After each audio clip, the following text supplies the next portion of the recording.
close to 10 years now. Every year we do have more and more people come and join this group. So I hope this doesn't mean that SJS is getting more and more prevalent, but I do hope that a lot more people are getting quite aware of this condition, how severe it can be, and really how to deal with it. We were looking at one of the conference talks yesterday and said, what the hell is EDOF? And hell came about, and we were talking about SJS, and it really truly is a hell for the patient and for the doctor. When you see an SJS patient, you know you're in for hell.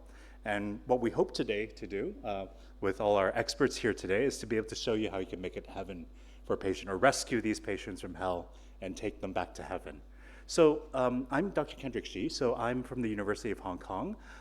We manage about 5 of these types of patients every year. This is really very few compared to some of the big centers that we've been seeing where you see 100 a day.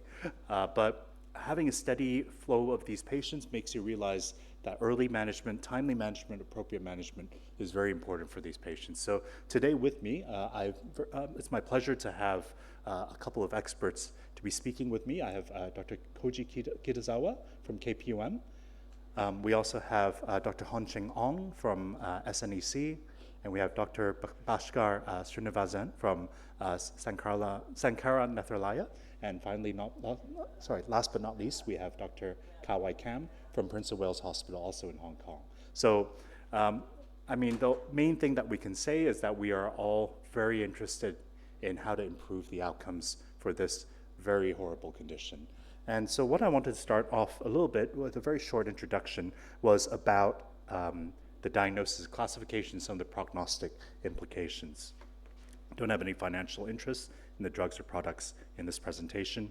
And Stevens-Johnson syndrome and toxic epidermal necrolysis, they're really two ends of a spectrum, and they're classified as severe cutaneous adverse reactions, and they represent about 20% of these scars that we see in hospitals. Now, why are we interested in this? Because ocular surface is the most common mucosa involved in Stevens-Johnson syndrome, and so as part of a multidisciplinary team, the ophthalmologist really needs to help. And for us, because we're in a tertiary referral center, a burn care unit, we see a lot of the patients in the initial phase, whereas some of our experts, like Dr. Bhaskar, they see a lot of them in the chronic rehabilitation phase. So a lot of the work would be done there as well. It's a rare disease. You only see about 0.4 to 7 cases per million per population per year. About in Hong Kong, we get about 10 to 15 of these new cases per year. We do see a slight increase over the past 10 years that we've been running this course. It's associated with significant mortality, especially when you have more body surface area involved. So the pathogenesis is that you need to have a genetic predisposition followed by a exposure, and it's usually to do with medications or microbes. You can divide them into pharmacological and non-pharmacological. In the pharmacological group, you can highlight some of the main ones. Antibiotics take about 1/3. The other 1/3 are anticonvulsants, so ones that affect the CNS.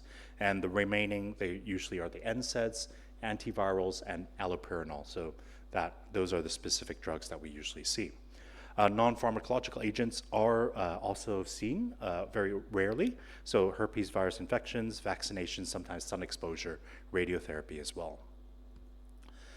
Now this is key. So it's about the genetic susceptibility. So it's about knowing what HLA groups you have to know. So in our population, the Han Chinese, we have a couple of HLA groups that we do have to know. So for example, HLA-B1502 associated with carbamazepine, and HLA-B5801 associated with allopurinol, both of which we do routinely screen before starting patients on these drugs nowadays because of the high population risk of this.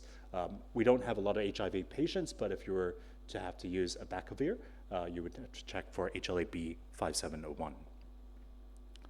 So genetic susceptibility, I mean, there's a lot of discussion about this. Is it cost effective? Definitely not. Is it something that we should do as safe measures for the patients? I think if you have the resources, you have the genetic susceptibility patterns, you should be doing this. So we do have this in Hong Kong, but we did a study, shows that carbamazepine routine screening is actually not cost effective. You can say it's safe, but one of the reasons is also how much do we use carbamazepine. As an intern, we were prescribing a lot of carbamazepine for post-stroke epilepsy and also some carcinoma-associated epilepsy, but nowadays we really see a lot more phenytoin use, as well as phenytoin-induced Stevens-Johnson syndrome. Now, the other part is sometimes it's very difficult to differentiate. Is it drug or non-drug? Because if you have a viral infection, for example, you have a flu, you will take some drugs. So is it the virus? Is it the drug? It's very difficult to associate. And one way to see about this is that allopurinol, carbamazepine, we can screen for it, but it tends to really cause a lesser ocular surface inflammation. The ones that we really see very severe ocular surface inflammation in are the NSAID use, like cold medication, NSAID use, and you can see for these HLA phenotypes, you can see them more widely spread out in different populations. The prevalence is a lot lower, so it's very difficult to justify screenings, and also a lot of these NSAIDs in many countries, you can get it over the counter, so you won't be seeing a doctor before being prescribed these very common medications. I was just taking an NSAID because I had a tooth procedure recently, so these are just things that everybody will be taking. The way we classify it is based on the percentage of surface area involved. SJS is less than 10%, TEN is more than 30%.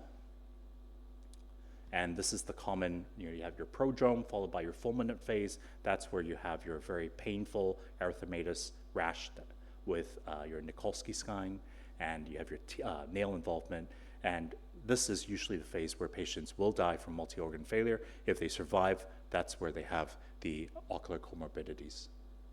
So this is a way to look at it. In the past, what we notice is that the more body surface area you have involved, the less the mucosa is involved, but this doesn't always hold true. We see patients with very bad mucosa and also very bad surface area involvement as well.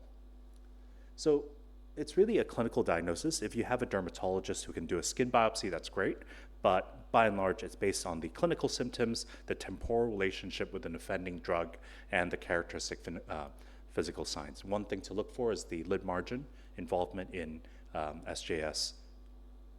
There's some other differential diagnoses that give you this eruptive diffuse rash and mucosal involvement, such as erythema multiforme, acute graft-versus-host disease, particularly if your center is starting to do CAR T-cell therapy.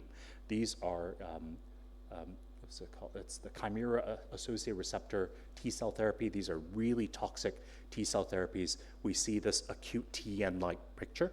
It can damage almost all of the surface area and be very, very inflammatory to the mucosa. I've seen a lot of these patients, they succumb to the disease. We're seeing a lot more in the recent years. You can divide them into different severity scores, so based on whether there's an epithelial defect and also a pseudomembrane formation. This was very eloquently written up by Professor Sotozono, and this really highlights some of the things that we do. But finally, chronic complications are what we really have to deal with, and oftentimes this is where we have to get experts like Dr. Bhaskar involved in managing these patients. There's one way that you can grade the extent of these chronic complications based on 13 components, but we won't go into too much detail about that. But with that, thank you everyone. So we will be hosting APAO next year, and if you're a cornea involved, we'll also be hosting ACS next year. So you have 2 visits to Hong Kong to look forward to, if you please, and we look forward to welcoming you in the coming year. Thank you everyone. Also, we'll pass the time now to Dr. Koji. Thank you.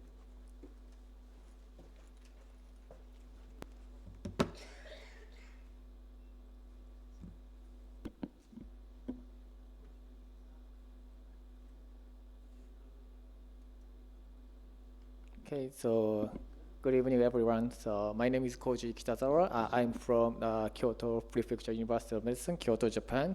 So unfortunately, my 2 big boss, Professor Sotozono and Professor Kinoshita, are not here. They are on the 6th floor to give their talk at the ACA symposium. But I'm going to talk about the acute ocular surface inflammation management, the case for topical and intravenous pulsed experience from Kyoto, Japan, as a representative. So, and then let me get started. So before I start give my talk, so I'd like to show the representative case, which is a 90 years old typical Stevens-Johnson syndrome patient. She experienced a conjunctival hyperemia and eye discharge in both eyes. And then the next day, she developed a high fever up and then took acetaminophen. And then later that night, a skin rash appeared, and then she went to see a doctor, and then she was diagnosed as a herpes angina suspect. And then she took a medicine, but the skin rash continued to spread, and the mucosal involvement developed, and then her condition was getting worse and worse, and then she was referred to the ER in our university hospital. So this is the first day. So when she came to our hospital, and the ER doctor consulted the ophthalmologist, and then so as you can see here, okay, so yeah, you can see the hyperemia in both eyes, and then also the corneal epithelial defect, and the conjunctival epithelial defect, and also the pseudomembrane formation in both eyes. So when I look at the ocular conditions, so we immediately initiated the systemic steroid plus treatment, and then plus the intensive topical steroid treatment, betamethasone eye drops hourly. So we gave steroid plus treatment for the first 3 days. This is the 4th day, 1 day after the 3 days steroid plus therapy. And then systemic steroid therapy was initiated at 1 milligram per kilogram, and then those were gradually tapered by 5 milligram every 3 to 4 days. So you can see there are corneal epithelial defects still, but the size of the defect was significantly decreased. And then 7th day, so the epithelium at the ocular surface is fully healed. But we continued hourly the betamethasone eye drop, because when I look at the lid, still the pseudomembrane formation was observed. So we do the continued until the pseudomembrane formation disappeared. And then 1 year later, so as you can see here, we could save her visual acuity. So both eyes could achieve more than the 20/20. You can still, the dry eye is here, but in terms of the visual acuity, so we could get a nice recovery. So back in 2009, so we firstly reported the case series which showed the successful treatment of the SJS syndrome, Stevens-Johnson syndrome, with steroid pulse therapy at the disease onset, in which there are 4 SJS patients and 1 TEM patient. And then, so please look at this. These are all very acute stage. Within the 4 days, we initiated the steroid plus treatment. But at this moment, we didn't know how much effect the systemic steroid plus treatment works. So therefore, we retrospectively analyzed the medical record of 116 SJS-10 patients between the 2002 and the 2018. And then finally, the 85 patients were included in these studies. We divided the 2 groups, those who received steroid plus treatment within 4 days after disease onset, which is group A. Then those who did not receive steroid plus treatment within 4 days after disease onset, which is group B. So what we found here is that actually there are group A, those who received the steroid plus treatment could get the better clinical outcome.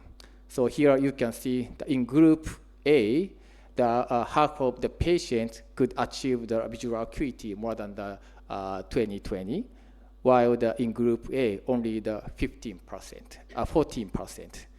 And then also, when we look at the ocular complications, so of course, the less incidence of the ocular complication, including the corneal complication, and then also the eyelid complications significantly. So, and then, so based on this data, so we talked to the dermatologist and discussed the dermatologist. And then now in Japan, so the ocular involvement is the dermatologists understand how important ocular involvement is. And then, so if they see the SJS patient, they immediately consult the ophthalmologist. And then if we see the severe ocular surface involvement, dermatologist decided to go to the steroid plus therapy. And then also we propose the acute ocular severity score at the same time. Then there are 4 grades. Then grade 0, which is the no hyperemia, and grade 1 is just that show the conjunctival hyperemia only, no epithelial defect, no the pseudomembrane formation. But if it's if it's like a conjunctival hyperemia with either ocular surface epithelial defect or pseudomembrane formation, it will be a grade 2. And then if it's a conjunctival hyperemia with both ocular surface epithelial defect and the pseudomembrane formation, it will be a grade 3. So if we look at these conditions, we immediately started the intensive ocular care. So here is the summary of the intensive steroid therapy for the first case, the 90 years old female patient. So her grade was the grade 3, and then we did give first 3 days steroid plus therapy, and then we switched to the oral prednisone, and then started at the 1 milligram per kilogram, and tapered by the 5 milligram every 3 days. And but please look at the topical steroid treatments. Usually we continue the topical steroid treatment up to the 2 weeks. So I will explain why later. Then, so let's move on to the next case. This is an 8-year-old boy. And then, so he came to our hospital the day 2 at the disease onset.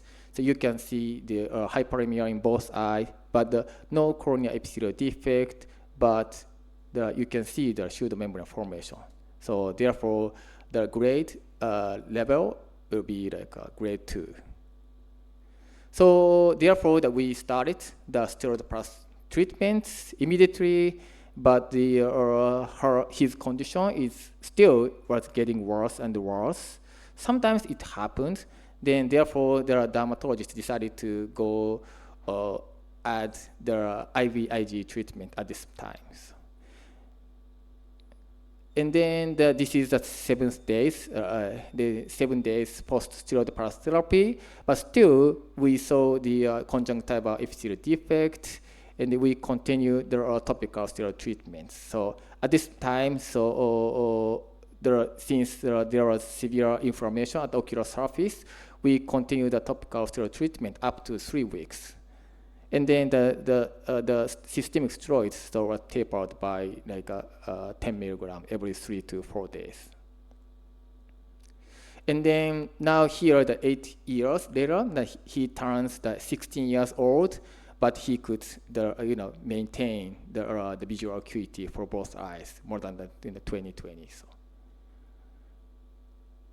So I think I'd like to emphasize that both systemic steroid plus therapy and the topical steroid therapy are very important. And then not only just one therapy, topical steroid therapy, I think it's not enough to control the very severe ocular surface inflammation in the acute stage of SGS-10 patient. So generally, after 3 days steroid plus treatments, the dose was gradually tapered by maybe 5, sometimes 10 milligram every 3 to 4 days.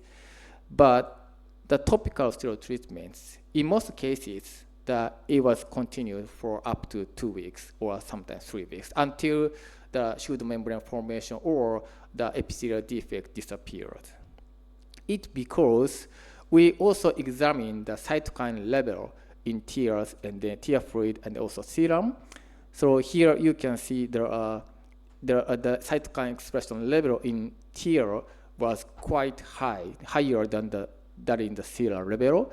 And then also this is the first week, and the second week there are cytokine level persistent at very high in tear until the second week. So therefore, we do continue the topical steroid treatment for up to the 2 weeks. So.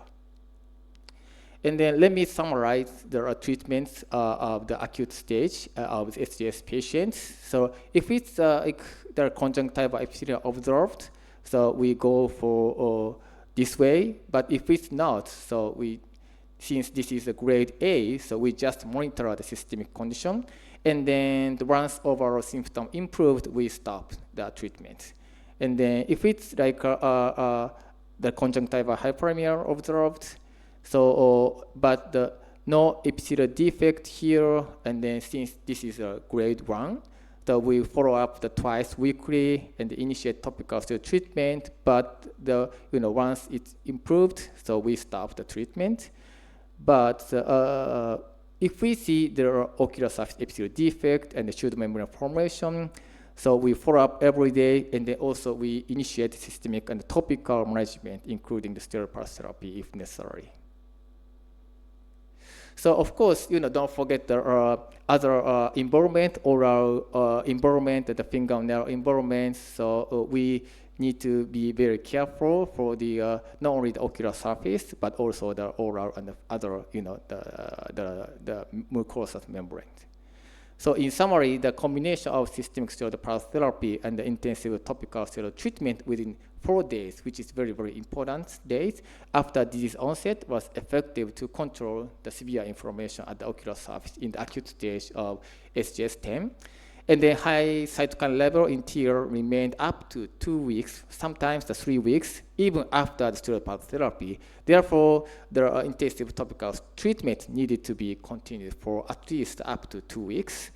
And then, of course, we need to be very careful about for the adverse effect. But in these studies, no adverse effect was observed. Although sometimes the mild IOP is elevated, and also we sometimes see the MRA colonization, but no severe secondary MRSA infection was observed in these studies. So thank you for kind attention. Thank you, Dr. Koji. I wanted to invite Dr. Koji to speak on this because we do it very differently in Hong Kong.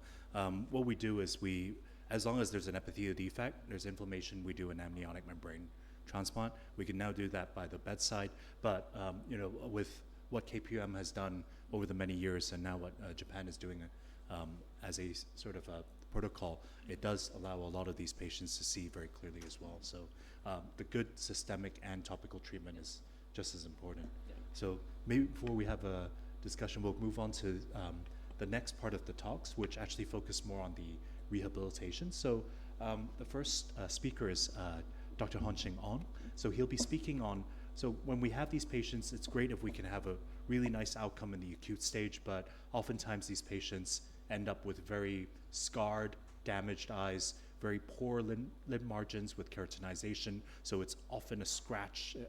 It's a repeated sandpaper-like destruction of the ocular surface. And so Dr. Hon-Ching Ong will be speaking on some of his experience with mucous membrane grafting for lid margin keratinization. Thank you, Kendrick. We do something similar also in Singapore where we give, we do apply an amniotic membrane because we have the Burns unit similar to yours next to SNAC.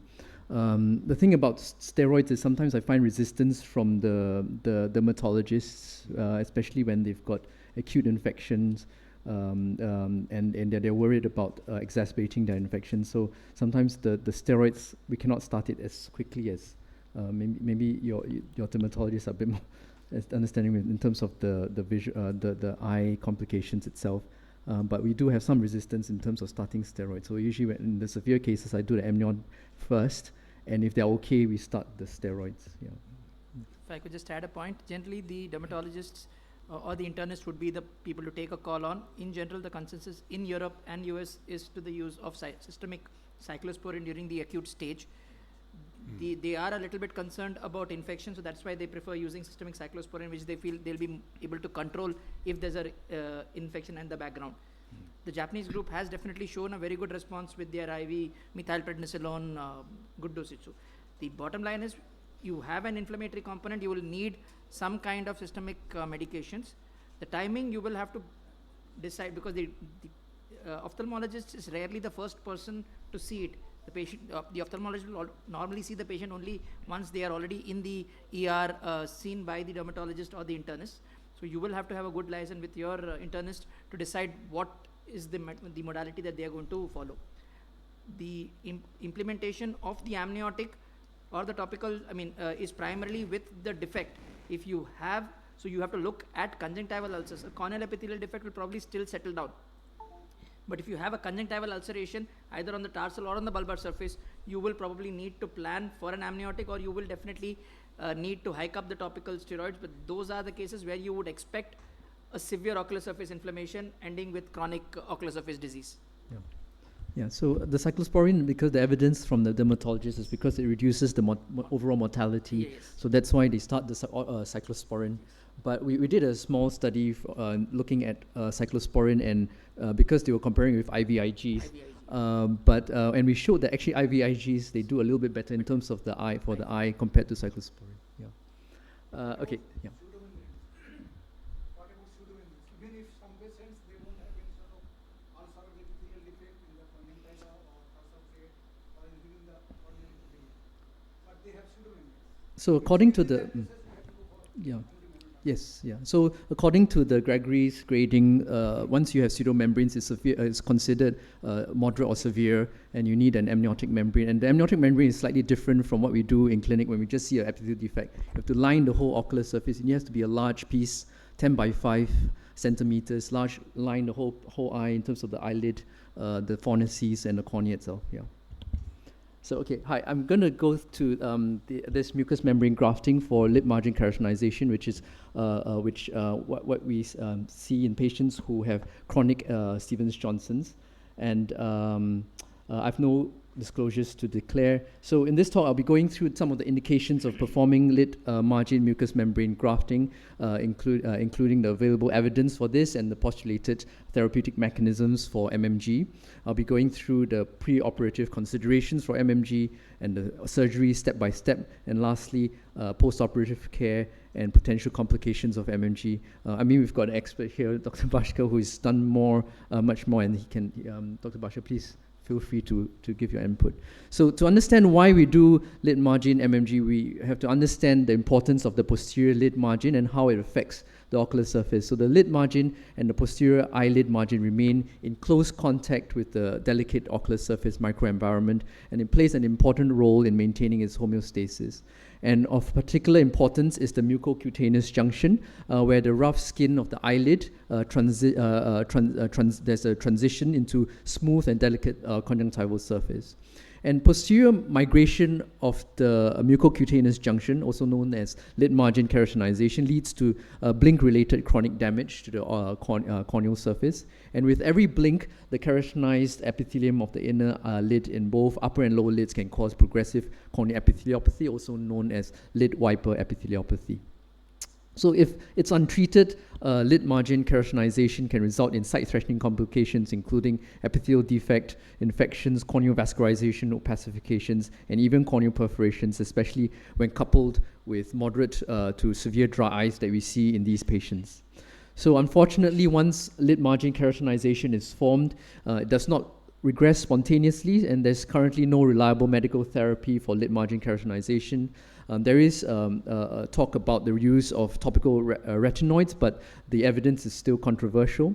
Lid margin MMG is the only definitive treatment which directly addresses the pathology by restoring a normal functioning posterior lid margin using oral mucosa, and there is now substantial evidence to show the benefits of lid margin MMG in the treatment of lid margin keratinization. So this is one of my patients, a 15-year-old girl who had developed SGS to augmentin, which is co-amoxiclav, at age 5 years, and she was from a neighboring country, and her parents brought her to Singapore to seek medical treatment last year. And although she has long-standing poor vision, and she probably has amblyopia in both eyes, their main concern was that she was not able to open her eyes, and she's very uncomfortable every day. And on examination, you can see significant lid margin keratinization with significant advanced keratopathy, and I perform a 4-lid mucous membrane graft for her. And these are her pre and post-operative corneal photos. The post-operatives are at the bottom, showing an improvement in not only the conjunctival hyperemia, but also the vascularization. And this was only within 3 weeks of her surgery. And there was also improvement in the corneal clarity. You can see, especially the left eye. So, but the main thing is that the patient was most happy was that the improvement in her discomfort, and you can see now that she can open her eyes, and she's able to open when she was not able to do so before. So this is from Dr. Gita, Dr. Bhaskara's group, where it was shown that there's a reversal of ocular surface pro-inflammatory and pro-fibrotic cytokine profiles in patients' tears who had undergone lid margin MMG for lid margin keratinization in chronic SGIS patients. And this is one of my other patients where you can see that post-MMG, there is significant improvement in not only the corneal vascularization, but also immediately quietened down following MMG. So I presented this case in the corneal session yesterday. I know this is a session on SGS, but this is another indication of MMG. This was a young patient who has severe vernal keratoconjunctivitis, already on maximum topical therapy, antihistamines, steroids, cyclosporine, tacrolimus, and also on oral steroids and oral cyclosporine, and had received subtarsal triamcinolone injection. She also had a papillectomy, which I did with mitomycin C and amniotic membrane transplant. But despite all these treatment, her eye was still inflamed, as you can see. So after her MMG, her eye completely quietened down within a week, indicating there's some anti-inflammatory effect of the mucous membrane graft. And it was very difficult to examine her eyes due to the extreme photophobia before, and it was only after MMG that there was marked improvement in her symptom. So in summary, MMG works by providing a smooth lid margin and prevents further damage to the ocular surface, especially limbo stem cells. If performed early, MMG can maintain corneal clarity and vision, reducing corneal vascularization and scarring, as you've seen in the cases I presented. One of the most significant effects is the reduction in irritation, photophobia, and patients are able to open the eyes after MMG. And it has also been thought to act as a barrier to prevent further posterior migration of the mucocutaneous junction and further keratinization. It's very important to address lid margin keratinization with MMG to improve the success of future interventions that Dr. Kem and Dr. Bhaskar is going to talk about later in terms of if the patient is planned for limbo stem cell transplants or keratoprosthesis, if these are planned for the future. So before performing mucous membrane graft, one other thing to establish is whether the keratopathy corresponds to the lid margin keratinization rather than it's just dry eye disease. For example, if the staining is diffuse or restricted to the interpalpebral area, then this is usually termed a non-lid related keratopathy, which could be secondary to dry eyes. But there's often some overlap, but MMG should only be performed if the keratopathy is attributed to lid margin keratinization. For pemphigoid, as pemphigoid is a progressive disease, we are performing conjunctival surgery. They require systemic immunosuppression, unlike SGS patients. And an ideal case for lid margin MMG is when there's and when the eye has posterior migration of the mucocutaneous junction with lid margin keratinization with early lid related keratopathy with some wetness in the ocular surface. For example, the Schirmer should be more than 5. It improves the success of MMG. The donor area is then carefully examined, and areas of active ulceration, which is rare in chronic SGS, or dysplastic areas should actually be avoided when considering these patients for MMG. And I prescribe an antiseptic mouthwash 2 days before surgery, so chlorhexidine mouthwash.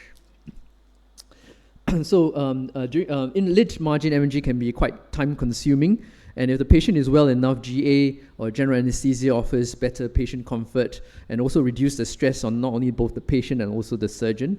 To reduce the risk of bleeding, 2 to 3 applications of phenylephrine or brimonidine every 5 to 10 minutes before patients comes into the operating theatre can help in reducing bleeding. We can put the patient on a slight head up tilt on the operating table, and I always have a discussion with the anesthetist to keep the mean arterial pressure a little bit lower at 60 millimeters of mercury, and using adequate analgesia, including opioids. Another thing to discuss is where you place the tube and the ET tube in terms of the surgical exposure for the labral mucosa. Patients should have a throat pack and cuff tubes that is secured to one side of the oral cavity to allow exposure of the operative field. So moving on to the surgical technique, so 2 4/0 silk lid traction sutures are passed through the lid margins, 3 to 4 millimeters behind the lash line through the skin, and the lid sutures is crossed centrally like this, and this provides a suspension for better exposure of the eye. So using 3 to 4 sterile cotton swabs placed under the crossing sutures, this will allow adequate exposure. And the lid can actually be kept taut by using a sterile film dressing tape to prevent excessive bleeding. So like this, like a tegaderm tape, and this provides pressure underneath the lids while dissecting the keratinized lid margin. You have an assistant, he or she can help to hold the cotton buds, but if this is not sufficiently taut enough. The anterior horizontal incision is then placed at the gray line with a number 15 blade. When the gray line is not discernible, like in this case, the incision should be placed just posterior to the lash line. It's better to place an incision closer to the lash line rather than too posteriorly behind the gray line, since that this can cause a posterior graft, which sometimes fails to address the primary pathology of the lid margin keratinization. The incision is extended along the entire lid margin with a total length sparing about 2 millimeters on the medial and lateral ends, so the length should be at least 18 to 20 millimeters horizontally to address the keratin issue. So two vertical posterior extensions are then placed, 4 to 5 millimeters on both ends, both the horizontal incision. Then they are joined by the posterior horizontal incision on the tarsal conjunctiva. So, and all the incisions are actually superficial with the intention of cleaving the epithelium without damaging the tarsus. So the strip of epithelium, including the keratinized patches within the incised area, is dissected off the tarsus using the blade, or or you can use a Vanna scissors if you are worried about damaging the tarsal plate. And after dissection is complete, the area should be carefully inspected again to ensure that there's no residual patch of normal or keratinized epithelium on the tarsal conjunctiva bed, because this can hinder the uptake of the graft or causing graft necrosis. So, and at this point, the eye is then closed and to avoid exposure, and then we focus on the labial mucosa. Normally, I put a bit of dispersive viscoelastic to coat the cornea at this stage. The labial mucosa should be inverted with traction sutures and marked, and the area is harvested should be at least 1 to 2 millimeters away from the mucocutaneous junction anteriorly and 3 millimeters away from the frenulum posteriorly, and it's infiltrated with lignocaine with adrenaline. The margins are marked and incised superficially with a number 15 blade. One corner of the graft is then grasped, and a superficial dissection can be started using spring scissors. So look at the position of the scissors. Normally, you try not to have too thick of a graft, but not too thin of a graft, because you don't want to buttonhole. So the harvested graft I usually transfer it to a gentamicin solution while the oral wound is closed using continuous interlocking 6/0 vicryl sutures. So if there's a lot of bleeding noted on the oral mucosal bed, you can try applying some pressure with a gauze soaked with a bit of adrenaline solution. Gentle suction can be applied, but care must be taken to avoid sucking up the graft itself. The next step is the thinning of the mucous membrane graft. It must be thinned so to facilitate revascularization. So I wrap the graft around my finger and thin down by removing excess fat and salivary lobules, and from the stromal side using the spring scissors. The graft should be kept wet throughout this dissection. Care must be taken to avoid buttonholing by holding the forceps by making sure that the graft is stretched over your finger. And you can see that I'm using just pause it here. I'm using this part of the scissors rather than the tip. So I'm using the middle part of the blades of the scissors rather than using the tips to cut. So removing anything that's red, which is muscles or clots, yellow, which is fat globules or glands. And the end point of this trimming is a thin translucent graft like this, and it can be divided to the number of strips that you require, depending on how many lids you're doing. The next step is fixing the grafts. The mucosal graft is placed on the recipient bed, and suturing is started at one end with 7/0 vicro sutures, and one anchoring suture is placed at one end, and then suturing is continued towards the other edge. I've slowed this part down, so continuous sutures are preferable, and this is done by having the loop of the suture in front of your needle, as you can see in this slowed down video. So during suturing, the graft is stretched continually with the forceps so that the tissue does not fall short lengthwise. So each suture should be passed through the mobile graft first, then the tarsal plate, and then the lid margin. And it should be directed anterior to the lashes so as you avoid catching the lashes.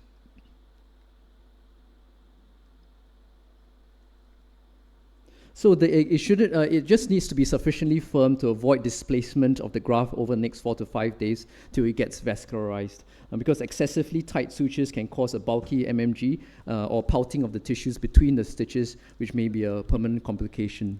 So after suturing is complete, the raw epithelialized bed should be inspected. Again, remember, the epithelialized bed should be larger than the graft itself. Otherwise, because if there's any non-epithelialized region under the graft, it can result in lifting of the graft and also graft necrosis. So the whole thing is repeated on the lower lid.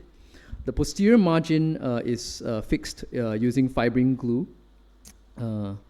And so we only stitched the anterior part and also fibrin glue. So you saw that I trimmed a little bit of the MMG so that to make sure that there is some gap between the graft itself and also the area where there's epithelium on the tarsal plate. I know Dr. Bashkar does not give topical steroids, but I normally do prescribe a tapering course of topical steroids over 1 month because I feel that many of these patients of these eyes have some form of underlying inflammation, especially if there's corneal vascularization. And for pemphigoid patients and also children, I give a short course of oral steroids. I give a chlorhexidine mouthwash with oral cot gel, which has a little bit of steroid before their meals for 2 weeks to reduce the discomfort. And sutures and contact lens are removed about 1 to 2 weeks later. So typically for the first few days, the graft appears pale with varying degrees of underlying sort of petechial hemorrhages. And the sutures are usually removed by 1 week, and you can see that there's a bit of redness in the graft. These are signs of vascularization. But by 2 weeks, the graft is usually uniformly reperfused, and the dilated vessels return to their normal caliber. And you see at month 1, it looks relatively pink. So this is a good summary of the potential post-operative complications of lid margin MMG from Dr. Sayan Basu's paper detailing of how to prevent these complications and also the management of the complications. Some of these include the displacement of the graft necrosis, which I've mentioned earlier, ectropion, entropion, irregular or bumpy graft, which may be a cosmetic problem, recurrence of the keratinization over the graft, or either over the graft or outside the graft. So in conclusion, with the strong evidence of performing mucous membrane graft, every ophthalmologist, corneal specialist, and oculoplastic specialist should learn how to deal with these sequelae of cicatrizing conjunctivitis, such as lid margin keratinization. Careful preoperative planning improves the success of performing MMG. If the treating ophthalmologist sees these changes and does not have the skills or even the facilities to perform an MMG, they should really refer these cases at the earliest to the specialists trained at performing these surgeries. Another topic that I've not touched is the use of scleral contact lenses, which have been shown to have a synergistic therapeutic effect for lid margin keratinization when performed with MMG. Thank you very much. Thank you, Hanqing. So I think this is the ways to really put out the fire. In the initial phase, we use amniotic membrane, steroids, but you'll notice that these patients continue to have inflammation because of that than Martin keratization. So in order to really consider things like stem cell transplantation in the future, you really need to do an MMG first. And with that, we'll have next Dr. Cam. So he'll be speaking on some of the things that now that you have the eye under control, what can you do in terms of visual rehabilitation? After Dr. Cam, we'll have Dr. Bhaskar do a case sharing about different ways to approach different types of these cases. So hope that you'll enjoy the remaining 2 sessions as well. So Dr. Cam, please. Hi, good afternoon, everyone. My name is Cam. It's my pleasure to be here at this course, and thank you, Kendrick, for your introduction. I am very grateful to the Indian team because I learned the sled technique from Dr. Sain and also Dr. Virender Sangwan many years ago in 2017 when I was in Hyderabad. Today, the talk will be on the different components of doing ocular surface reconstruction, finding the right patient, doing pre-op exam, intra-op skills, techniques, and post-op management. So I think the first thing is to find the right patient if you are considering limbal stem cell transplant.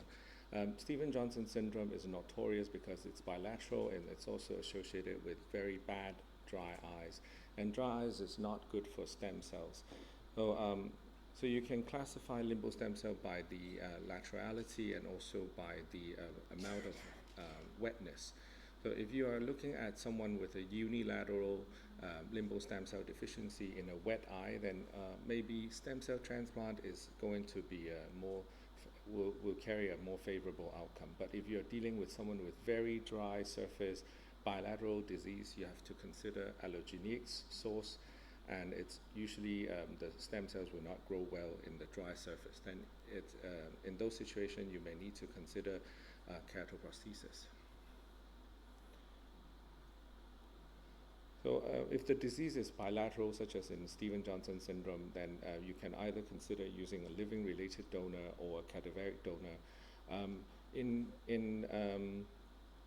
In Hong Kong, we don't match our patients even for corneal transplant or limbal stem cell transplant, but we do request for keratolimbo allograft, where the eye bank will prepare the tissue a bit differently.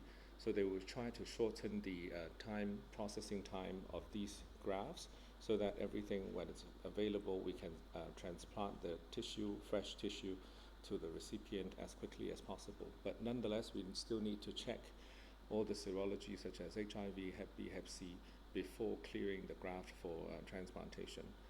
In terms of wetness, it's often a clinical examination. Although Honching has mentioned the Sherman's test, which we also do, and we also take the limit of 5 millimeters in 5 minutes, but it's more or less the slit lamp examination where you see the glistening ocular surface, and if you see keratin on any part of the eye, it means there's significant dryness.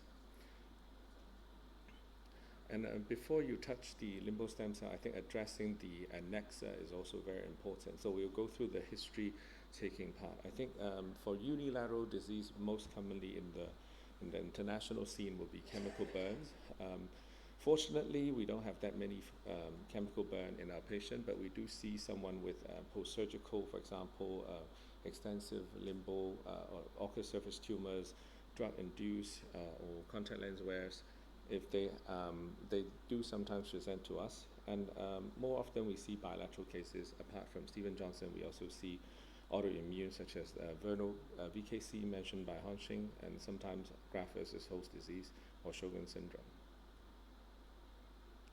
The anexa is what protects the cornea or the ocular surface. So if you don't have good lids, maybe we can fix the lids first before you try to attempt limbal stem cell transplantation. So assess the patient's lid blinking, whether it's complete, incomplete, there's any lacophamas or any distichiasis, trichiasis that irritates the ocular surface. These can be addressed before you transplant the limbal stem cells. Punctal status is important. I think for patients with Stevens-Johnson syndrome, they may already have punctal plugs or even cautery done before seeing you. Phonesis is important because it helps the scleral lens application, and also you might need to address those symblepharon during your surgery. In terms of the cornea, you want to look at the extent of limbal stem cell deficiency. If it's total, complete limbal stem cell deficiency, I think those you are happy to start with those patients. What you need to pay attention is the amount of stromal thinning, whether there's any melting that happened before, and whether there's any stromal opacification. So how do you detect stromal scars or opacification in the presence of pannus? Sometimes I use the AIOS2025-IC1010-Comprehensive. If you look at the infrared image and see whether you can look at the pupil in the IR image, and that also helps me assess the amount of stromal opacity. And then fluorescein staining is helpful to detect any epithelial defect. Ancillary tests include AIOS2025-IC1010, especially in someone with pannus. It's difficult to assess the underlying cornea stroma. So having a cross-section of the anterior segment is helpful before your surgery, because if you dissect the pannus and there's an area of severe thinning, there's a risk of perforating the cornea. UBM is helpful to detect the iris, the lens, the PAS before the surgery. And confocal examination is helpful to look at the epithelial status as well as the limbal stem cell. What's interesting is as we learn how to perform these tests, surgery for our patients, they are very rare. As Kendrick mentioned, SGS is 1 in a million per year in Hong Kong. So we also utilize some of these visual potential tests, including electrodiagnostics or PAM, and also if the pupil is visible, then you can do a RPD. Just to share a few patients, they are not all Stevens-Johnson syndrome patients, but just to illustrate the principle. This is a 68-year-old man with chemical burn who healed after 2 amniotic membrane endarterectomy. The daughter is particularly demanding, so she asked me, oh, how many times have you done stem cell transplant? I said, well, not that many times, but can you guarantee that my father will see after this? I said, well, we don't know because we have not done the surgery yet, but we try our best and we send the patient to an electrodiagnostic.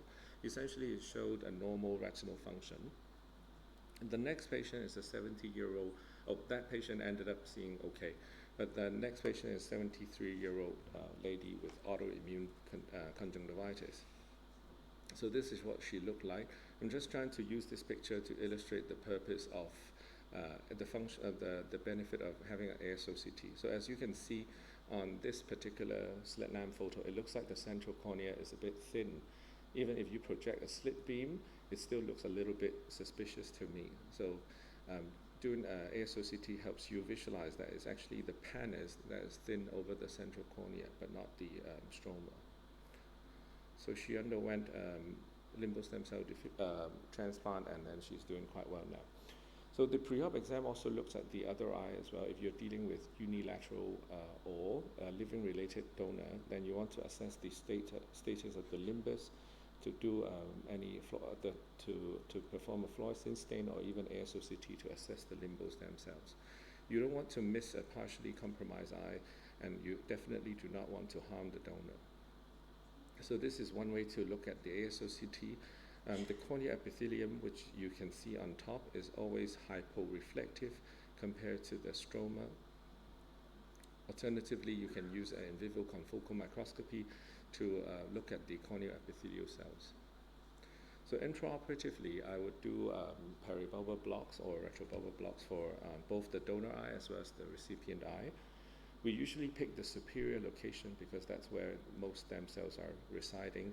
We take about 1 to 2 clock hours or 4 millimeters of tissue, and we do it into 1 millimeter into the cornea. We keep the eye wet by irrigating BSS intermittently as we approach the limbus. There will be some bleeding as you enter the limboepithelium. So this is a video of how we do the sled technique in my center. We start with the conch flap, and then we use that conch flap as a handle to approach the limbal tissue. We magnified, and then we use a crescent blade to carefully dissect into the limboepithelium. You'll see bleeding from time to time. And about 1 millimeter into the cornea, we then stop the dissection. We checked to see whether it's adequately into the cornea. You don't want to transplant just conjunctival epithelium. Then this is me trying to cut away the conch. You can use this conch as a conch autograft if the patient needs a conjunctival replacement, and then you can cut away the limbal stem cell. I usually store it in a BSS, and then until we put it onto the patient's eye. For the recipient eye, we do a 360 peritomy, about 3 to 4 millimeters post-limbus. I use all sorts of instruments to help me dissect the pannus, including AIOS spatula. I start periphery to central. You have to be careful the area of thinning. If you detect it pre-op, then I'll just leave that area to the last. We use fibrin glue to glue the amniotic membrane, although recently there's a paper that talks about using doing SLED without amniotic membrane. And then you can either cut or chop the explants from the other eye. Here I'm showing a video of Dr. Sayan, who, which I think is Dr. Sayan doing the cutting. And then you can glue the limbal stem cell on top, wait for it to dry, and put a bandage contact lens. So video of how we dissect the pannus. We start about 3 mm post-limbus, and then we use a pair of Westcott scissors and then Vannis scissors to cut away the pannus. When you peel away the pannus, it feels really great to see the cornea again. And then you put a piece of amniotic membrane on top, glue it, tuck it down under the conjunctiva, and then use a Vannis scissors to cut the explants into 8 to 10 pieces, stick them with the fibrin glue, and finally wait for it to dry, and then put a piece of bandage contact lens. So intra-op extra, I think if the patient has not done any punctal cautery, it would not be a bad idea to cauterize the punctum. Or some patients who you think will need a bit of help, then a temporary tarsorrhaphy can be done at the same time. And then postoperatively, if you can time or if you have access to autologous serum tears, we usually give our patient a course of 4 to 8 weeks autologous serum tears after the surgery, just to help the epithelium heal. For autologous, you don't need a systemic immunosuppression. I usually give topical Pret Forte for about 4 to 8 weeks, and then I remove the bandage contact lens at 2 weeks. But for allogeneic, and depends on your setting. For us, we initiate and monitor our patients, but some centers, they liaise with the physician, which is a great idea because they know the systemic side effects much more than we do as ophthalmologists. So there's a paper by Dr. Sayan's group that advocates the use of IV PMP postoperatively on day of surgery at 1 week, 6 weeks, every 6 weeks, and altogether they give about 5 gram in the first year and about 3 gram in the second year. So we didn't follow that protocol, but we do give IV PMP for 3 doses after allogeneic SLED. In addition to steroid, our patients are already immunosuppressed. Some of them, for example, patients who have MMP, or the lady that I showed earlier who had pemphigus, so she's already immunosuppressed with MMF, so we didn't want to give her a long-term IV PMP after the allogeneic SLED. And as you give immunosuppression, it's important to check their bloods regularly for any myelosuppression or organ impairment. A video showing how we can harvest the limbal stem cell. I showed this video yesterday and I got the comment of not using an artificial chamber. This is because it's broken at that time, so my poor resident is holding the cornea for me. Essentially you want to expose the limbal epithelium and do a dissection, harvest the similar amount of limbal stem cells. So if you have an artificial chamber, definitely it can stabilize the cornea much more better. So a few pictures just to show you how satisfying to see some of these patients becoming better after surgery, especially Mr. So here and also Ms. Madam Tam here. This is a first patient who had a very bad chemical burn bilaterally. He eventually underwent a PKP for visual rehabilitation. The graft remained clear and stable, but he didn't want to further surgery to like a secondary IOL because it didn't really improve his vision. So I've just gone through these. I want to touch on a little bit upon the keratoprosthesis. This is for SJS, we don't advise type 1 K-Pro because it's a very dry eye usually. We just resumed OOKP in Hong Kong under the leadership of Professor Christopher Liu. It's a staged procedure. For that patient, we did 4 GA sessions for him. So we took the buccal mucosa twice, and then we took out the tooth, and then we implant the K-Pro. So it involves a team of ophthalmologists, mainly anterior segment surgeons.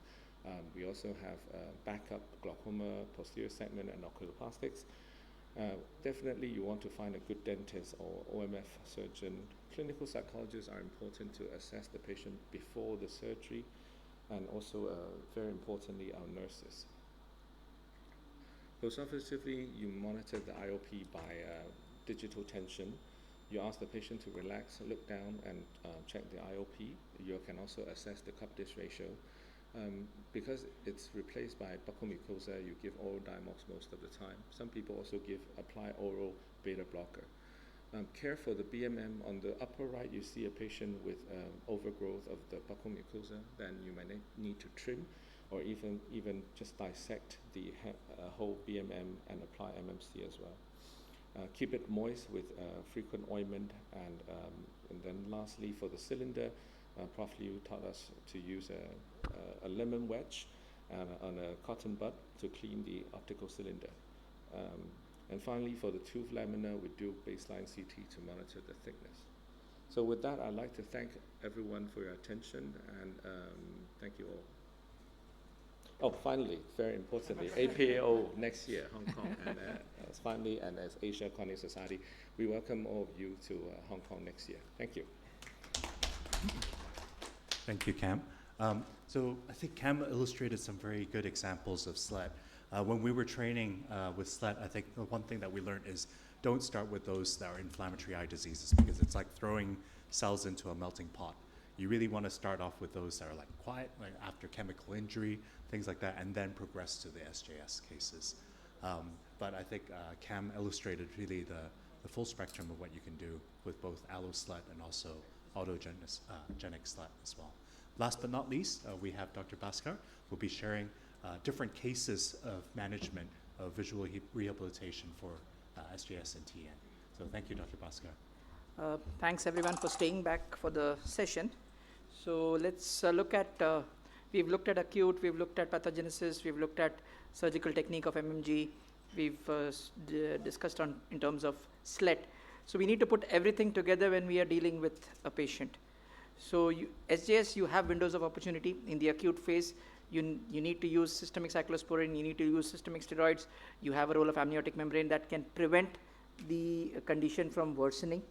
In the chronic phase, you have various issues, out of which addressing the lid margin keratinization is probably one of the most important steps that protects the further damage to the ocular surface, and that prevents the cornea from getting more scarred, from ending up with an end-stage ocular surface failure, where you end up requiring a keratoprosthesis as the only way of visually salvaging the eye. So we've published this in terms of our approach to SJS in Graphes in 2014, where we said, if you're looking at the acute, yes, we already have Darren Daggery's paper, and we can base it on that in terms of the use of amniotic membrane. When you're looking at chronic disease, you're looking at tectonic procedures which need to be done first if you have to salvage the integrity of the globe, which could either be with cyanoacrylate glue, with amniotics, lamellar patch grafts, or a full thickness grafts. You need to focus then on stabilizing the ocular surface, which would be with respect to addressing the dryness with probably a punctal cautery, addressing the lid margin with a mucous membrane graft. You would look at probably forming the fornices so that you can fit a scleral contact lens, and certain selected cases you could do a minor salivary gland. And then you look at visually rehabilitating them, where you have two options, either going the route of keratoprosthesis or trying something before you end up offering them keratoprosthesis, which could be a simpler procedure like even an optical iridectomy, a cataract extraction, some kind of a stem cell based therapy, because keratoprosthesis, yes, it gives very good results, but it does have complications. So we would want to use that if and only if we are forced into a situation where we don't have anything else to offer our patients. What we have added after this was published is probably the use of Tennant's patch graft as a tectonic procedure, the use of allo-SLED in certain situations. Again, when you're looking at allo-SLED or you're looking at any stem cell based therapy as far as SJS is concerned, the wetness of the eye is important. the thickness of the cornea is important. If you peel off the pannus and the underlying cornea is thin, then there is a high possibility that the cornea will melt or perforate before it epithelializes. And if you have to do any form of LK or PK in these eyes, either with or following the stem cell based therapy, unfortunately it doesn't really work as well. So if your OCT shows up that the cornea is fairly thin, then he will probably be only a candidate for a keratoprosthesis rather than any of the stem cell based therapy. Again, if you're looking at keratoprosthesis, type 1 Boston is not an indication. You're basically looking at the OKP or the Boston type 2, and recently the Mikoff has also shown some kind of response, but even though most of the studies with Mikoffs are also with chemical injury rather than with SJS as such. So when you're looking at stabilizing procedures, you're looking at lid margin keratinization with dryness. So you basically want to look at if the eye is dry and the lid margin keratinization is minimal, you might probably just want to address the dryness, and that should be more than sufficient. If the lid margin keratinization is moderate, then you would probably want to combine a punctal cautery with a lid margin mucous membrane grafting. And if you don't have dryness, then you're looking at just addressing the lid margin keratinization. You don't have to do a punctal cautery at that stage, but then you would want to look at improving the vision with the use of a PROS lens if there is corneal scarring, if there is irregularity. So you have some options with you. You need to pick and choose and give the best that you can give to your patient. If you're looking at visual rehabilitation, again, you basically have two arms, whether it is keratinized, whether it is still wet and conjunctivalized. If it's wet and conjunctivalized, you might think of stem cell based therapy, even though they have their own risks, and you will have to be mentally prepared, and the patient has to be mentally prepared that if the stem cell therapy doesn't work, you are going to go down the line of keratoprosthesis. Because that, if he's not ready for that, no point in touching it, because once the surface doesn't epithelialize and it starts melting, then you are in a soup. So mentally you have to prepare the patient. This we will try this. If it works, great. If it doesn't work, we anyway know we are going to go via the Boston type 2 or the MOOKP, whichever is comfortable for the patient and the surgeon per se. So when you're looking at dry eye, a simple procedure in terms of a punctal cautery works. Most of the times we assume that the puncta is scarred by the disease process. It might not be so. So when you're evaluating a patient with SJS, the first thing would be to look at the puncta. If the tear film is very low, there's a diffuse staining on the surface, look at the puncta. If the puncta is open, go ahead, block it. That itself will make a huge difference. Look at the lid margin. When you look at the lid margin, sometimes the keratinization is extensive, it's easier to pick up. If it's subtle, the moment you put a fluorescein and stain, you will see it as areas of negative staining, because it has become skin, so water will not stay on the skin, it will wash off. So the lid margin on the tarsal side, if it is, the fluorescein is washing off and you're seeing it as a negative stain, indicates early lid margin keratinization. So this was a patient with dry eye where just with a cautery, the ocular surface has improved significantly. The congestion has reduced, the surface staining has significantly reduced. This is just about a week post the cautery as such. So when you're looking at lid margin keratinization, look at the grade. Again, between both the lids, if you have issues, if it's a child and you can't harvest as much mucosa, then you would probably want to address the upper lid first, because the blink-related trauma is more by the lid excursion, and the upper lid excursions more than the lower lid. So between the lids, if you have to do, you don't want to do 4 lids at the same time, you want to do only 2 lids, then it will be both the upper lids first, and you can do the lower lids subsequently. Again, if you have to plan any intraocular procedure, you would want to address the lid margin first before you do a cataract surgery. So you can look at the amount of scarring here. This is it's easy to pick up the keratinization. But even, and this was the eye which had significant haze, and just by addressing the lid margin, the corneal haze has improved, the vascularization has improved, the surface staining has improved. So eyes where you would have thought that the only option is probably keratoprosthesis, also you might be able to visually restore them. Yes, it might not be 6.6, it might be 6.36, 6.24, but it gives them the option of leading a reasonably normal life rather than subjecting them to keratoprosthesis as such. So this is like day 2 without steroids. You can see the amount of inflammation has come down. So that tells you the impact of the blink-related microtrauma on the ocular surface. And the moment the impact of the friction is reduced, the surface stabilizes. Again, a patient who delayed getting the MMG done. So the top picture shows the cornea was still reasonably clear, even though there was inflammation. He delayed the procedure. You can see the haze and the vascularization. And post-MMG, you can actually see an improvement of both the vascularization and the haze in the cornea. What's the youngest that we've done? We've done even less than 1 year, but the timing is basically based on when the mucosa heals. So sometimes with children, if it's a very aggressive SJS, you might have lid margin keratinization set in even in 3 weeks post-procedure, but obviously you will not take the patient up for surgery till the oral mucosa heals. What happens if there's a recurrence? The recurrence will happen only if the mucosa gets necrosed off, and that is like Hong Xing said, if your mucosa is not stuck properly, or if it is larger than the area of the defect, you can have epithelium growing under the mucosa, in which case the overlying mucosa will get necrosed off. There is no issue of rejection because it's an autologous tissue. What can happen is it has to get its vascularity. If it doesn't get its vascularity because it is not attached as well to the underlying tarsal area, or if there's epithelium growing under the mucosa is going to necrose off. Again, what is important is to make sure that your mucosa is thin. The idea of MMG is to prevent trauma. Now, if you're going to remove the thin conjunctiva and the keratinized conjunctiva and replace it with a mucosa which is thick and bulky, you're actually not doing any benefit to the patient, you're actually harming the patient, because the friction is going to get worsened by the thicker mucosa that is there. So your mucosa, the area that you are cutting and removing and the thickness of the tissue that you are putting in has to match.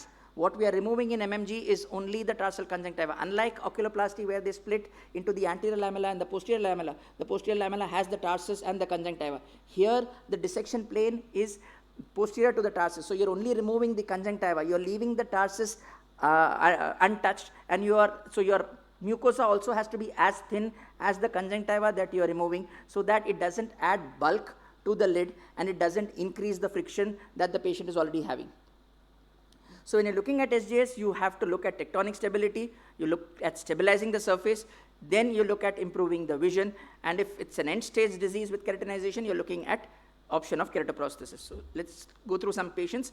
So this patient with severe photophobia, pain, discomfort, decrease in vision, stepwise, okay, there was nothing to do a tectonic stability, so we looked at stabilizing the surface, we did a cautery, we did an MMG, then the patient had cataract, so we addressed the cataract, and then for the corneal scarring and irregularity, we gave him a Prose lens. So his vision improved from hand movements to 624 in both the eyes. So that basically solved our problem. We did not have to do anything more for this patient.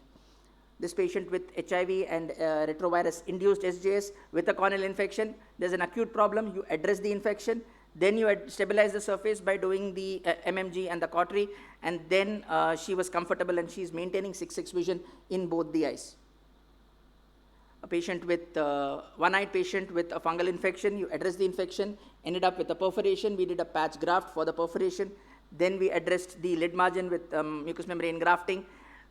We just did optical iridectomy along with a cataract and gave him a Prose contact lenses. So here we had told him that if the vision doesn't improve much, we would take the call on doing a keratoprosthesis. But with the Prose lens, since it lifts the upper lid up a little bit, here in fact the optical iridectomy is in the superior portion because the inferior portion was scarred. But since the scleral lenses tends to lift the lid up a little bit, the patient was still able to see around 6/18. So we've not done a K-Pro for him, and this is almost about now a 14-year follow-up of this patient. Another patient with a perforation ended up requiring a patch graft first, then a lid margin keratinization required a mucous membrane grafting, and then subsequently she underwent a cataract surgery and then was given a Prose lens. So you have your options, you just pick and choose at each point of time. Again, when you're doing a cataract surgery in these eyes, your view will be compromised, your IOL power will be an issue. You will want to protect the surface with coating it with viscoelastic. That will also enhance the magnification. And intra-op, you might want to use an endoilluminator or a light pipe to improve the visibility for you to do the various procedures. Again, if you feel your visibility prevents you from doing a phaco, then moving on to a manual small incision or a cataract surgery is fine. You don't have to, there's no harm in or no shame in converting it into an absolute cataract extraction and doing a sutures. You don't want a PCR in these eyes. You don't want an epithelium to break down in these eyes. You don't want a postoperative inflammation which is high in these eyes. Again, another patient who had a perforation and underwent AC reformation with cyanoacrylate glue, but unfortunately the person who did it traumatized the lens also during the process, and the patient required cataract surgery to be done. So these are some of the pictures from our publication in Graphes, where we have looked at deepening the fornix with the use of amniotic and the MMG, and even the use of Comet as such. And sometimes we've used in a few patients even minor salivary gland transplants, even though in our series we felt that 6 months to a year down the line, the effect of the MSGT kind of faded and the condition kind of reverted back to normal as such. But what would you do when you have a child? So for a child, you are not looking at keratoprosthesis. Child bilaterally has a complete LSCD, has lids stuck almost to the globe. So here we were wondering, we said, okay, we don't have a choice. We need to do something. So we said, okay, we will open up the symblepharon and we will plan for an allogenic slet. So we primed the patient with systemic cyclosporin, systemic immunosuppression with mycophenolate and tacrolimus, and did an allogenic slet. And the child did well. At 3 months, there's actually a mild recurrence of the limbal stem cell failure. We said we'll observe because the central axis was clear. It gradually increased, so then we had to do a focal top-up slit. The right eye was doing fine. Then the patient underwent a similar procedure in the left eye. And this is now almost 8 years. One eye, the child is maintaining 6/24 vision. There is a partial LSCD in that eye. But with a pros lens, his vision is 6/9. With glasses, the vision is 6/24. So we've kept him off the need for K-Pro for an 8-year period. The other eye vision is 6/9. He's studying now. He's going to go to college. So he's just asking us whether we want to do a touch-up procedure for the right eye. So he'll probably be coming sometime the next week to undergo that. So the idea is you want to defer the need for a K-Pro as much as possible. And the only way we can do that is if we manage the chronic phase complications a little bit better. Another patient whose SJS, lids are stuck, inferior fornix is not formed, total limbal stem cell deficiency, lid margin keratinization. So we had the discussion that either we directly go ahead with the keratoprosthesis or we try a stem cell based therapy. The patient said he would want to try something before the option of a keratoprosthesis. So we first formed the inferior fornix with mucous membrane graft. Then we did an AIOS under immunosuppressive cover. And then subsequently the patient has undergone a cataract surgery and then has been put on a pros lens. So in fact, this area, the patient had a thinning, which was noted in the OCT. So when we planned for an AIOS, we had told him that we might have to put a small patch graft there. And we had to actually put a crescentic thin layer of tissue there. And then we put the amniotic on top and the AIOS bits. It healed well. He underwent a cataract surgery. With the glasses, his vision is 6/12. With a pros lens or a scleral contact lens, his vision is 6/6. He's been now on systemic tacrolimus. He's been maintained. It's now been about 5 years. He's maintaining 6/12 vision in that eye. Again, like we said, a type 1 keratoprosthesis is not indicated in SJS. But when you're looking at K-Pro, you basically still want to look at whether we can delay or avoid it, which would be by addressing the dry eye, addressing the LMK, preventing the deterioration of the surface. You could look at pros lenses, MSGTs, AIOS, optical iridectomies, cataracts, trying to see if you can give them some vision in one eye where you don't have to go down the line of keratoprosthesis. But if you don't have a choice, then you have to decide on keratoprosthesis, whereby the decision making would be built on whether the patient is fit for general anesthesia, what is the tooth status, what is the vision potential, whether the cosmetic issues are something that the patient and the attendant understand and are aware of. And in SJS, the option would probably be between OKP and a Boston type 2. And we have a publication where we have said what would be the choice of keratoprosthesis when we are looking at somebody who's corneally blind requiring OKP as such. So we would probably think OKP still is the first choice as far as keratoprosthesis is concerned, considering its long-term success. However, if the teeth is not good, or if the patient is not a fit candidate for general anesthesia, then the option would be for a Boston type 2. Again, if we are not sure about the vision potential, it's a post-retinal detachment or some of the other things, there again, we would probably think a Boston type 2 might be an option rather than going ahead with OKP. Having said that, you have to choose the K-Pro for the patient, and you shouldn't be in a situation where you are offering one K-Pro because that's the only K-Pro that you are doing. So the idea is to select the patient who would be best suited for that keratoprosthesis as such. So with our experience of almost close to about 140 eyes of OKP over the last 2 decades and close to about 90 eyes with a Boston type 2, we do feel that K-Pro is a life changer, is a game changer as far as some of these patients are concerned, and gives them long-term vision where they're able to get back to a reasonable amount of normalcy. Having said that, it does have its risks. So remember the windows of opportunity as far as SJS is concerned, act on them, manage acute SJS appropriately, aggressively manage the lid margin changes to avoid the eye going into an end-stage ocular surface failure, have a logical, algorithmic approach to manage these patients, plan the keratoprosthesis that best suits the patient rather than choosing a one-size-fits-all. Refer the patient to a specialist at the appropriate time. If you refer it at the end stage, then K-Pro alone is the option. If you are not able to manage it, please refer it to a cornea specialist who is trained and who is keen to manage the patients rather than just keeping them on lubricants endlessly. Thank you.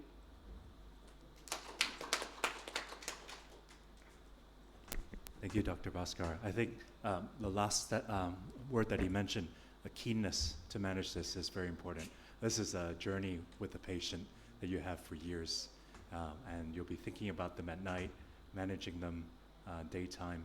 It is a really big task. So it's something that I think all of the doctors here really embrace, and that's why we're very interested in it. But it is a huge burden as well.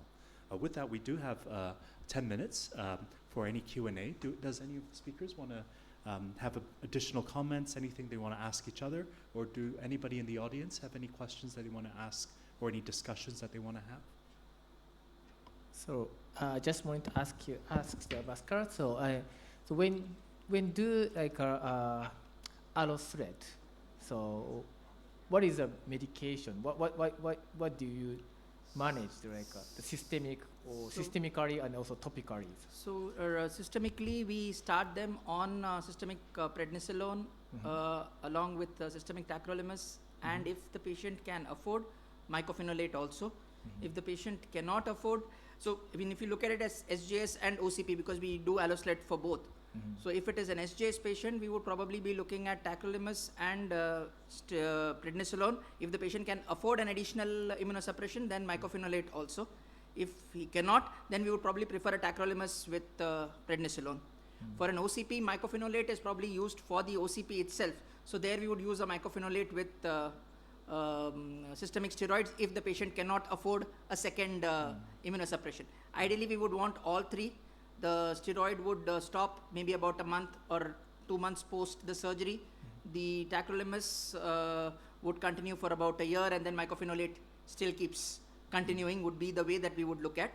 But cost is a factor sometimes, because not all patients are able to afford it. So there we kind of, between the indications, we feel from the stem cell point of view, for it to survive, cyclosporin or tacrolimus becomes more critical. In OCP, from the disease per se, MMF we know has a better role or a better defined treatment arm as far as cicatricial pemphigoid is concerned. Topically, they will be on topical prednisolone or dexamethasone drops, and we put them on topical tacrolimus ointment.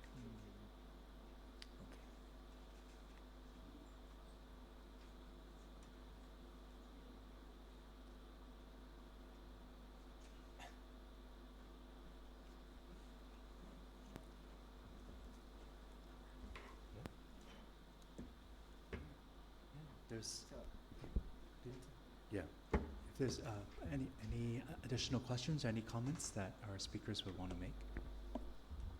Sorry, I just wanted to ask Dr. Bhaskar also. Do you so in terms of these type of eyes, you prefer to do the MOKP first if there's sufficient tooth before then consider the type 2? What's the rationale for type? Is there more complications with type 2 or? Yeah, so when we have analyzed our data, we did feel that once the OKP is done, the follow-up periods are less critical. The time frame for us to develop problems, because once the OKP is done, then the problems that you have is primarily, from what we have published, is about laminar resorption, which generally happens somewhere around, say, 4th year or 5th year, that you start sometimes having episodes of vitritis. Again, the laminar resorption is more frequent in SJS because their tooth and their mucosa both are also affected during the disease process, unlike say a chemical injury where we don't see that happening as commonly. So between the two groups, chemical versus SJS or OCP who undergo OKP, laminar resorptions is more common in SJS, but that generally happens, the median time is somewhere around 4 to 5 years.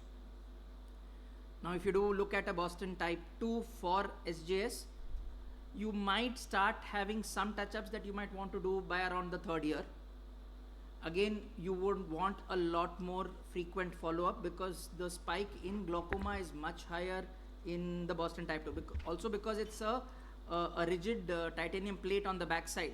The moment even though you're putting in a tube prophylactically to reduce the risk of pressure, the moment the pressure increases, the impact directly goes on the nerve. So within even 1 to 2 months, you might end up from a 0.3, 0.4 cup to almost a 0.9 cup in any of the Boston keratoprosthesis because of the rigid nature of the backplate which is there inside the eye, because it cannot stretch. Whereas with the OKP, all said and done, everything else is outside the eye. The cornea will probably have the brunt of the increase in pressure. It will kind of get maybe thinned out a little bit. So the impact on the nerve is much lesser. It gives you a little bit of time to work on the pressure. Whereas with the Boston, it doesn't. So with respect to follow-ups, with respect to having to do touch-ups, and with respect to glaucoma, OKP scores over this thing. The only place where if GA is not an issue and tooth is healthy, where we would choose a Boston type 2 over the OKP would be in a patient with a retinal issue where we are not sure about how much would be the vision potential.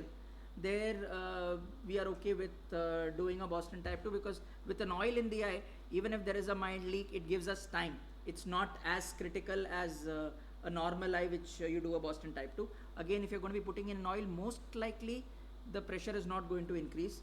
The only problem which will probably be higher would be a retroprosthetic membrane, but that's still easier for you to manage. But at least if you're not sure of vision potential, you don't want to subject the patient to 2 or 3 major surgeries and at the end of it find out that, because even if you look at the disc, what the patient, and you say it is pale, sometimes they are still able to see 612, 618, which is good enough. So you cannot really quantify what they are seeing just by the assessment of the disc.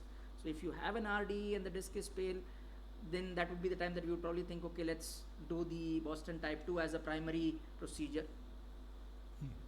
Thank you. Yeah, so thank you everyone. So with that, we'll end the session. Thank you to all the experts today presenting. And thank you everyone for staying all the way till the end. Thank you. We had a decent audience for the